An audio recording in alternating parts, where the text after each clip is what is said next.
subscribe my channel and press the bell icon and like and share. Thank you. ایک دفعہ کا ذکر ہے کہ ایک گاؤں میں ایک بڑھیا رہتی تھی۔ اس کا ایک کام چور بیٹا تھا، شیخی بگارنے میں بہت ماہر تھا۔ اس کو شیخ چلی کے نام سے پکارا جاتا تھا۔ بڑھیا محنت مزدوری کر کے اپنا اور اپنے بیٹے کا پیٹ بھرتی تھی۔ ایک دن بڑھیا بیمار ہو گئی، گھر میں کھانے کو کچھ نہ تھا۔ رات کو ماں بیٹا دونوں نے فاقہ کیا۔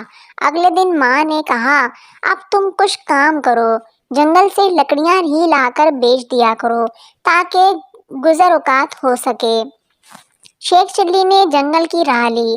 جو درخت اس کے راستے میں آتا وہ اس سے پوچھتا، میں تجھے کاٹ لوں یا نہیں؟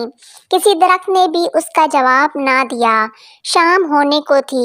شیخ چلی گھر واپس آنے کا ارادہ کر ہی رہا تھا کہ ایک اور درخت نظر آیا۔ اس نے پاس جا کر پوچھا، میں تجھے کاٹ لوں؟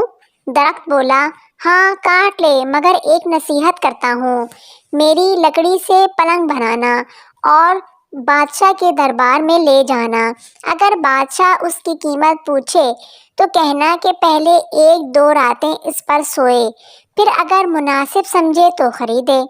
شیخ چلی نے درخت کی ہدایت کے مطابق اس سے لکڑیاں کاٹ کر پلنگ تیار کیا اور بادشاہ کے دربار میں پہنچ گیا۔ بادشاہ نے قیمت پوچھی تو شیخ چلی نے کہا، پہلے آپ اس کو 1-2 رات کے لیے استعمال کریں، اگر اس میں کوئی خوبی پائیں تو انعام کے طور پر جو آپ کا دل چاہے وہ دے دیں۔ بادشاہ بہت حیران ہوا اور شیخ چلی کے کہنے پر نوکروں کو حکم دیا کہ آج یہی پلنگ میرے کمرے میں بچھایا جائے۔ جب رات کو بادشاہ پلنگ پر سویا تو آدھی رات کو پلنگ کا ایک پایا بولا، آج بادشاہ کی جان خطرے میں ہے۔ دوسرے نے کہا، وہ کیسے؟ تیسرا بولا، بادشاہ کے جوتے میں کالا سانپ تھا۔ چوتھے نے کہا، بادشاہ کو چاہیے کہ صبح جوتے کو اچھی طرح جھاڑ کر پہنے۔ دوسری رات جب بادشاہ سویا تو پھر پایوں نے باتیں شروع کر دیں۔ ایک بولا کہ تم پلنگ کو سنبھالے رکھو، میں کچھ خبریں جمع کر لوں۔ تینوں پایوں نے پلنگ کو تھامے رکھا۔ جب چوتھا واپس آیا تو اس نے خبر سنائی کہ بادشاہ کا وزیر سازش کر کے بادشاہ کو ختم کرنے کے بارے میں سوچ رہا ہے۔ پھر دوسرا پایا گیا اور خبر لایا کہ بادشاہ کی بیوی وزیر سے مل کر بادشاہ کو زہر دینا چاہتی ہے۔ تیسرے پائے نے تجویز پیش کی کہ بادشاہ کو چاہیے کہ وزیر کو مروا دے۔ چوتھا پایا بولا اور یہ خبر لایا کہ بادشاہ کو جو دودھ صبح پینے کو دیا جائے گا اس میں زہر ہوگا۔ بادشاہ یہ سب کچھ سن ہو کر رہ گیا تھا۔ صبح اٹھ کر جب اسے دودھ دیا گیا تو اس نے نہ پیا بلکہ ایک کتے کو پلا دیا۔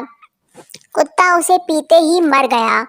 اس کا وزیر اور بیوی دونوں مل کر اس کی زندگی ختم کرنا چاہتے تھے۔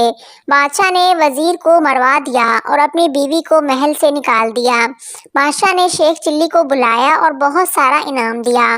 شیخ چلی اب مالدار ہو گیا اور لوگ اسے شیخ چلی کے بجائے شیخ صاحب کہنے لگے۔ بادشاہ کے دربار میں اس کی عزت ہونے لگی اور دونوں ماں بیٹا بڑے آرام کی زندگی بسر کرنے لگے۔